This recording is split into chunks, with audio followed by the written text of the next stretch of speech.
ஜனநாயகன் படம் 23ஆம் தேதி போட்டது. ரொம்ப நாட்டுக்கு அது ரொம்ப தேவை. இந்த மந்திரிமார்கள் அங்கே போய் உட்காந்துக்கிட்டு என்னமோ அழுதானுங்க படுவாவிகளா. 41 பேர் அங்கே கரூரில் நசுங்கி அந்த பிள்ளைகள் எல்லாம் நசுங்கி செத்துருக்கிறார்கள். உங்களுக்கெல்லாம் மனசாட்சின்னு ஒன்று இருக்கா? இங்கே என்னமோ பெரிய எங்கள் தலைவரோட கொள்ளை கடைசி படண்ட பைத்தியக்காரங்களாட்ட பேசாதீங்கடா. நாட்டில் 1008 பிரச்சனை இருக்குது, 1008 வேலை இருக்குது. மக்கள் எவ்வளோ பேர் கஷ்டப்பட்டு கொண்டு இருக்கிறார்கள். இளைஞர்களுக்கு வேலை இல்லை, விவசாயிகளுக்கு பிரச்சனைகள், கடன் தொல்லை, தண்ணி இல்லை, வெயில் பயங்கரமாக வறட்சியோடு இதாக இருக்குது. அரிசி விலை ஏறி கொண்டு இருக்கிறது, எல்லா விலைவாசி ஏறுது, பருப்பு இது அதுன்னு சொல்லி அதை பற்றி கவலைப்படுறதுக்கு ஒரு பரதேசியும் இல்லை. என்னமோ போய் தியேட்டரில் உட்காந்துட்ருக்கீங்க. ஸ்பீக்கர்லேருந்து அவன் ஒருத்தன் எல்லாம் குள்ள நறிங்க. நீங்கள்லாம் நாட்டுக்கு ஒரு கேடு. நீங்கள் நினைத்திக்காதீங்க நீங்கள் வந்து மினிஸ்டராக இருந்தானா நீங்கள் வந்து எதையும் சாதித்து விடலாம்ட்டு இல்லை.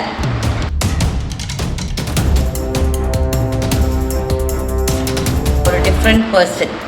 நான் இதுக்கெல்லாம் அழுக மாட்டேன், ஐயோ என்னை அப்படி கூப்பிட்டுட்டாங்கன்னு சொல்லிட்டு அதுக்கு வந்துட்டு இதெல்லாம் கிடையாது. நீ என்ன வேணால் கூப்பிட்டுக்கோ, எனக்கு அதை பற்றி கவலையே கிடையாது. ஆனால் நீ எதை என்னை கூப்பிட்றியோ, எவன் கூப்பிட்றானோ நீங்கள்லாம் சீரழிவீங்க.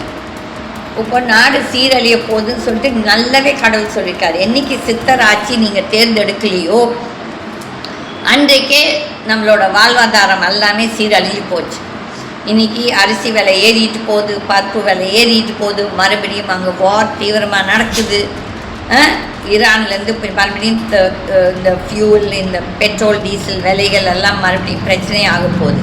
அங்கே அந்த மோடி அது வந்து வெளிநாடு சுற்றிட்டு அது தூங்கிட்டு இருக்குது.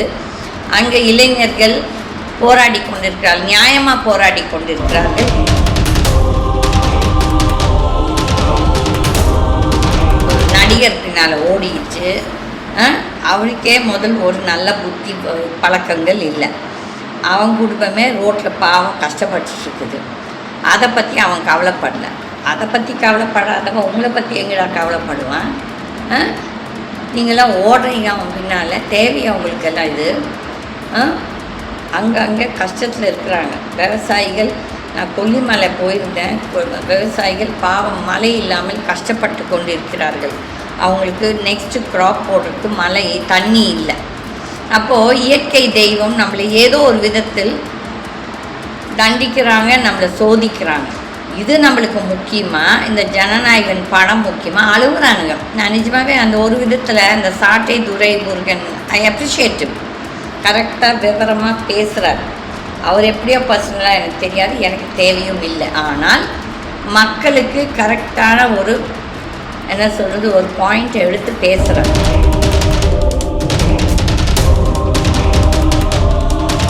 ஓகே, அங்கெல்லாம் முட்டா பசங்க, ட்ரோலர்ஸ், விஜயின் விஸ்வாசிகள், நீங்கள் என்னை என்ன கூப்பிட்டாலும் எனக்கு அதை பற்றி கவலையே கிடையாது.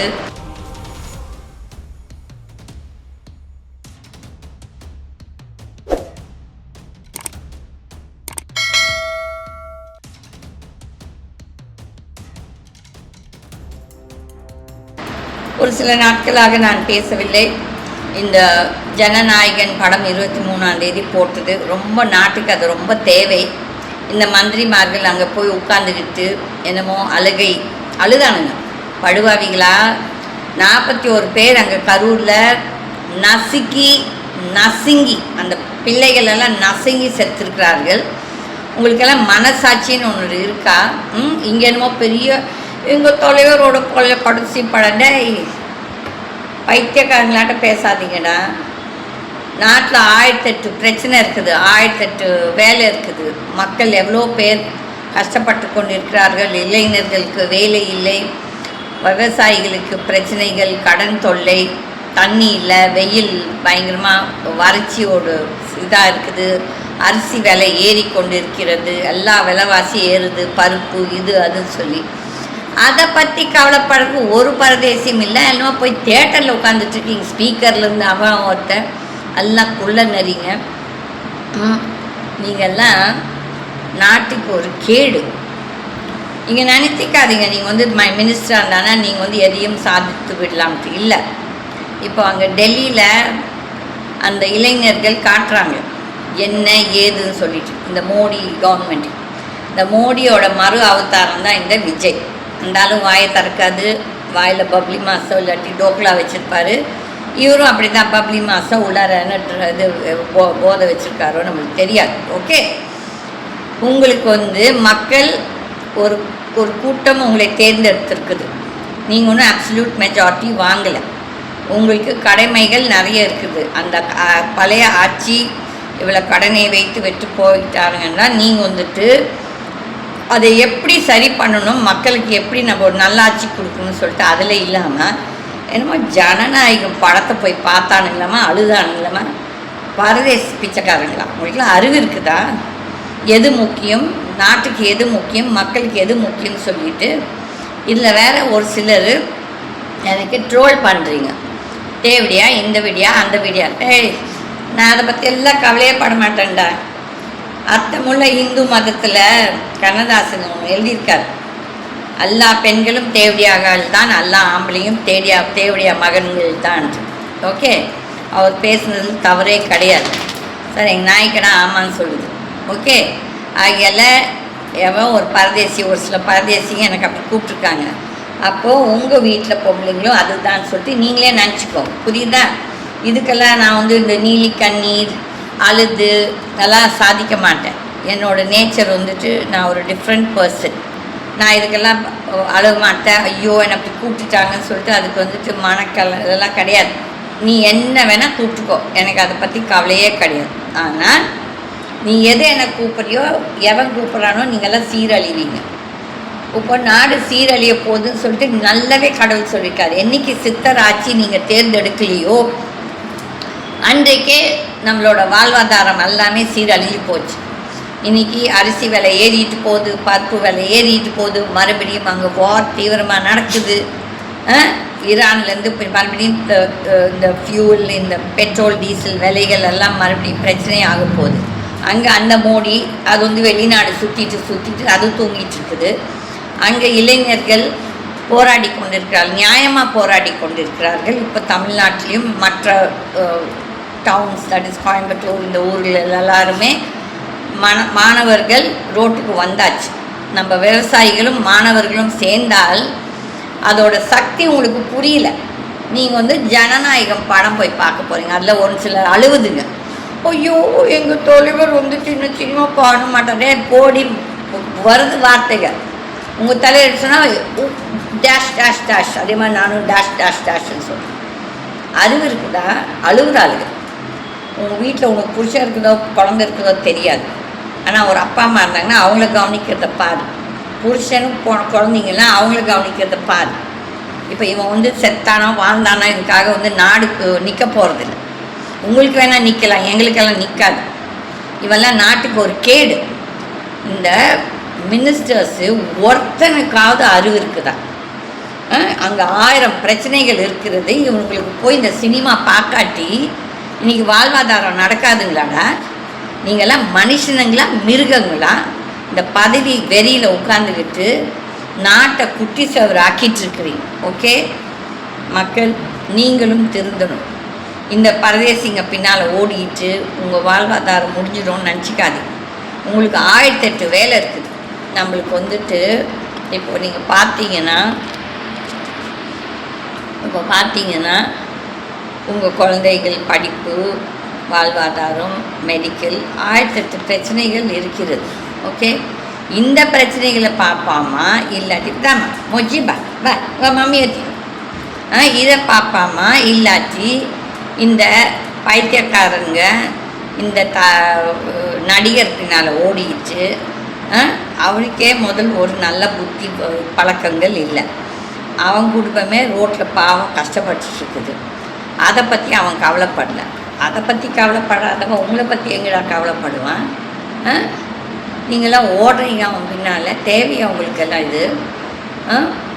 அங்கங்கே கஷ்டத்தில் இருக்கிறாங்க விவசாயிகள். நான் கொல்லிமலை போயிருந்தேன். விவசாயிகள் பாவம் மழை இல்லாமல் கஷ்டப்பட்டு கொண்டு இருக்கிறார்கள். அவங்களுக்கு நெக்ஸ்ட்டு க்ராப் போடுறதுக்கு தண்ணி இல்லை. அப்போது இயற்கை தெய்வம் நம்மளை ஏதோ ஒரு விதத்தில் தண்டிக்கிறாங்க, நம்மளை சோதிக்கிறாங்க. இது நம்மளுக்கு முக்கியமாக, இந்த ஜனநாயகன் படம் முக்கியமாக அழுகுறானுங்க. நான் நிஜமாகவே அந்த ஒரு விதத்தில் அந்த சாட்டை துரை முருகன் ஐ அப்ரிஷியேட்டிவ், கரெக்டாக விவரமாக பேசுகிறார். அவர் எப்படியோ பர்சனலாக எனக்கு தெரியாது, எனக்கு தேவையும் இல்லை. ஆனால் மக்களுக்கு கரெக்டான ஒரு என்ன சொல்கிறது ஒரு பாயிண்ட் எடுத்து பேசுகிறார். அப்போ வந்துட்டு அதை பாருங்கடா, அந்த அட்லீஸ்ட் பாருங்கடா. இந்த உங்கள் தலைவன் பெரிய பேரழகன்னு நினைப்பான். மூஞ்சி மோகரக்கிட்ட, அந்த மூஞ்சி மோகரக்கிட்ட உங்களுக்கு ஒரு என்ன சொல்கிறது ஹீரோ. இவெல்லாம் ஹீரோ கிடையாது, இவெல்லாம் ஜீரோ. இவங்கெல்லாம் சாத்தான்கள். அந்த இயேசுநாதரே சொல்கிறார் இவன் ஒரு சாத்தான் என்று. என் கிருஷ்ணரும் சொல்கிறார் இவன் ஒரு அழிக்கப்பட வேண்டிய ஒரு கிருமி. போத் மோடி அண்ட் விஜய் இவங்க எல்லாமே நாட்டுக்கு ஒரு கேடு. இவங்க உங்களோட வாழ்வாதாரத்தை பற்றி எவனும் கவலைப்பட மாட்டான். இன்றைக்கு இளைஞர்கள், ஸ்டூடெண்ட்ஸ், நீங்களும் அராஜகம் பண்ணாதீர்கள். ரொம்ப நிம்மதியாக பீஸ்ஃபுல்லாக உங்களோட போராட்டத்தை நடத்துங்க. ஆனால் போய் இந்த கவர்மெண்ட் ப்ராப்பர்ட்டிஸ் அதை உடைக்கிறது செய்கிறதெல்லாம் வேண்டாம். நீங்கள் படித்தவர்கள், நீங்கள் ரொம்ப பொறுமையாக நியாயமாக நடந்துக்கணும். இப்போ எப்படி டெல்லியில் அந்த ஸ்டூடெண்ட்ஸ் எவ்வளோ நியாயமாக நடந்து கொள்கிறார்களோ நீங்கள் பார்க்குறீங்க. அதே மாதிரி நீங்களும் பின்பற்றுவாங்க. Rowdies, all the rowdies were sent by Modi, Amit Shah and Pradhan. Okay, இது என்னோட ஜோரோ பாருங்க, என் குழந்தை. இந்த நாய்க்குட்டிங்களுக்கு இருக்க நன்றி விசுவாசம் இந்த அரசியல்வாதிகளுக்கு இல்லை. ஓகே, ஸோ நீங்கள் ஸ்டூடெண்ட்ஸ், விவசாயிகள் எல்லோருமே உங்களுக்கு வாழ்க்கையில் எவ்வளோ வேலைகள் இருக்கிறது, அந்த வேலைகளை பார்க்கலாம். இந்த பூமுட்டை நடிகர்கள் பின்னால் போயிட்டு அழுதுகிட்டு இருக்காதீங்க. உன்னோட கண்ணீர் ஒரு வேஸ்ட். அந்த பொம்பளைகள்லாம் நேரில் பார்த்தோன்னா எனக்கெல்லாம் வார்த்தை வருது. ஓகே, அங்கெல்லாம் முட்டா பசங்க, ட்ரோலர்ஸ், விஜயின் விஸ்வாசிகள், நீங்கள் என்ன கூப்பிட்டாலும் எனக்கு அதை பற்றி கவலையே கிடையாது. எனக்கு உரைக்கவே உரைக்காது. நீங்கள் என்ன கூப்பிட்டாலும் அதெல்லாம் திருப்பி உங்களுக்கு தான் வரும். நீ அழிவாய், எவன் அப்படி எழுதுறானோ பேசுகிறானோ அவெல்லாம் அழிவான். யார் யார் இந்த நாய்ப்பார் அப்படி டக் டக் டக் சொல்லி யார் யார் இந்த அயோக்கியர்களை தேர்ந்தெடுத்தார்களோ அவர்கள் எல்லோருமே அழிய போகிறார்கள். இது நடக்கும். இந்த கட்சி அந்த கட்சி எல்லா கட்சிகளும் இன்றைக்கு அயோக்கியர்கள். இன்றைக்கு டிஎம்கேலேருந்து கனிமொழி போயிருக்கு டெல்லியில். அங்கே போய் இந்த சிஜேபி ஜந்தர் மந்தர் ப்ரொட்டஸ்டர்ஸ் எடுத்து இவங்களும் அன்றைக்கி காங்கிரஸோடு சேர்ந்து தானே இந்த நீட்டை கொண்டு வந்தாங்க. அப்போ அவங்க தானே அன்றைக்கி கையெழுத்து போட்டாங்க, காங்கிரஸும் போட்டுச்சு. Implementation is BJP. இந்த மோடி ஜெயலலிதா இருந்தப்போ ஜெயலலிதா தைரியமாக எதிர்த்தாங்க நீட் நடத்தக்கூடாதுன்னு சொல்லி. அந்த திராணி தைரியம் இந்த இருக்கும் அரசியல் கட்சிகளுக்கோ அரசியல்வாதிகளுக்கோ இருக்குதானா? இல்லை. அப்போது ஒரு விதத்தில் நான் நிஜமாகவே ஜெயலலிதா அவர்களை பாராட்டுவேன். She put a foot down said இல்லை நோ நீட்னு சொல்லி. அப்போது இந்த அனிதா செத்தப்போ மட்டும் இந்த அரசியல் கட்சிகளெல்லாம் போய் ட்ராமா போட்டாங்க. விஜய், நீ அன்றைக்கு அனிதா வீட்டுக்கு போய் ட்ராமா போட்டேன். நீ நல்லா அழகாகவே பிளான் பண்ணிக்க உன்னோட அரசியல் வாழ்க்கை. நீ ஒன்றும் முட்டாள் கிடையாது. நீ ஒரு சூத்திரதாரன். நீ ஒரு பயங்கர சூத்திரதாரன். ஓகே, அப்போது நீ என்ன பண்ணிக்கிற, உன்னோட அரசியல் வாழ்க்கைக்காக முதல்ல பிளானிங் இதெல்லாம் பண்ணியிருக்க. அன்றைக்கு அழுத விஜய் ஏன் இன்றைக்கு இந்த ஸ்டூடெண்ட்ஸ் மெட்ராஸில் ஆர்ப்பாட்டம் பண்ணும்போது எதுக்கு போலீஸ் அனுப்பிச்சு அவங்கள அடித்தாய்? அப்போ சொல்கிற ஒரு பக்கம் ட்ராமா. உங்களுக்கு ஒன்று என்றால் இந்த விஜய் அண்ணன், இந்த விஜய் மாமா, இந்த விஜய் டிங் டிங் டிங் ஓடி வரும்னா எங்கடா உட்காந்துட்டு டிங் டிங் டிங் ஓடி வா. வாய் பேசுறது மட்டும் கிடையாது, செயலில் காட்டணும். ஓகே, இப்போ நாங்கள் பேசுகிறோன்னு சொல்லிட்டு எங்கள் மேலே எஃப்ஐஆர் போட்டு எங்களை மெட்ரு வேலையெல்லாம் வச்சுக்காத. நீ தான் சீரழிவா. என் வாயிலெல்லாம் விழுந்தேன்னா நீ அழிஞ்சே தீர்வாய். நான் உன் குடும்பத்தாரில் இழுக்க மாட்டேன், ஏன்னா அவங்க பாவம்.